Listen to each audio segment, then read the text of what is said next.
The Barbara Bush Houston Literacy Foundation proudly presents a celebration of reading, made possible through the generosity of KPRC2, Phillips 66, and our many local supporters.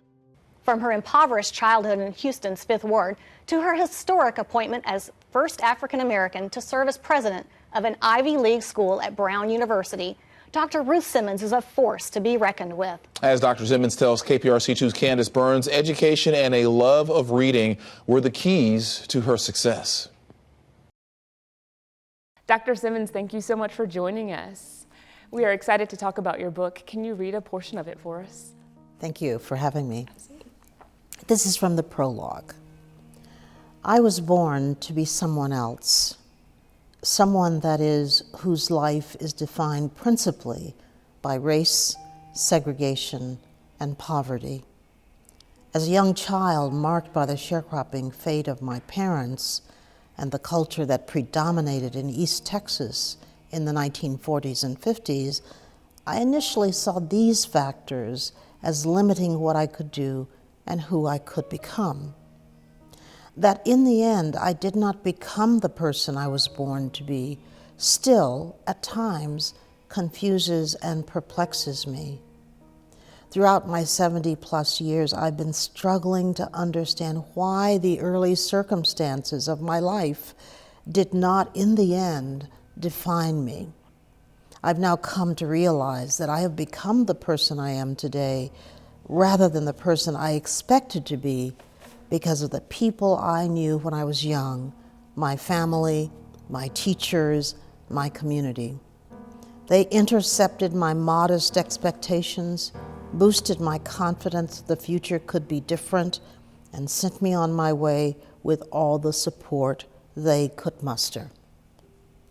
That's beautiful. I have had the pleasure of reading your book, and I want to let you know that it is incredibly inspiring. So what role did books and literature play in your life? Well, books were everything for me as a child. And keep in mind that when I was living on a sharecropper's farm, we had no books. We had no learning utensils. We had nothing.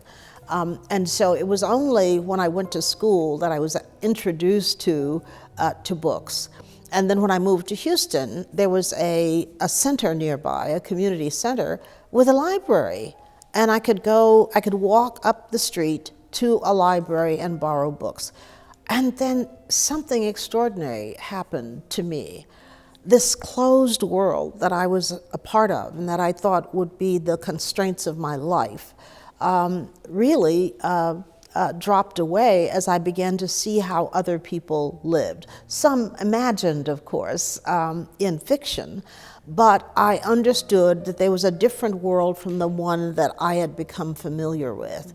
And as soon as I began to understand that I couldn't go to downtown Houston, but I could go to other countries. I could go and meet other people. I couldn't associate with whites, but I could meet them in books and so forth. So what books meant to me is the ability to open a world that otherwise would not have been available to me. So in your book, you talk about people who influenced and mentored you on your journey. Was there a particular person or a defining moment that you feel was a catalyst in your pathway of success? Well, there's so many, honestly, but the first time I walked into school, still in Grapeland, was an unforgettable day for me.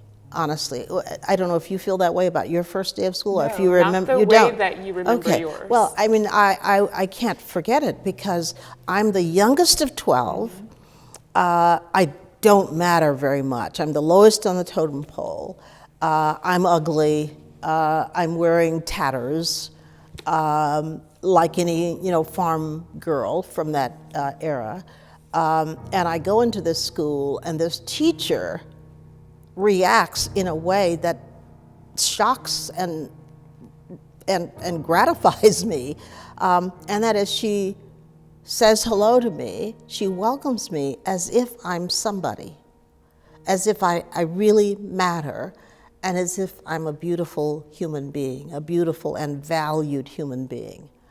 And she speaks so sweetly and in this way that I think, oh my God. I mean, it's not like being at home where I'm, lowest on the totem pole and I don't know anything. I'm not a very valuable member of my family. And then here I am in school and my teacher is saying, you're wonderful. Not only that, but you can be an exceptional student. And everything that I did in school was wonderful. Okay. Praise, yeah. praise, and so forth. So that was unforgettable. And I think because of that experience, I was prepared for every year after that to look for that kind of experience in school. In my life, what I've tried to remember always is to be fully who I am. I do not deny the poverty in which I grew up. I do not deny the circumstances of my life. I do not deny the things in my life that have been good or things that have been bad. And so I'm proudest probably of the fact that I have not changed in all the years and all the things that I've been through. I've never wanted to change in order to be successful, in order to be respected, in order to be thought of as somebody important.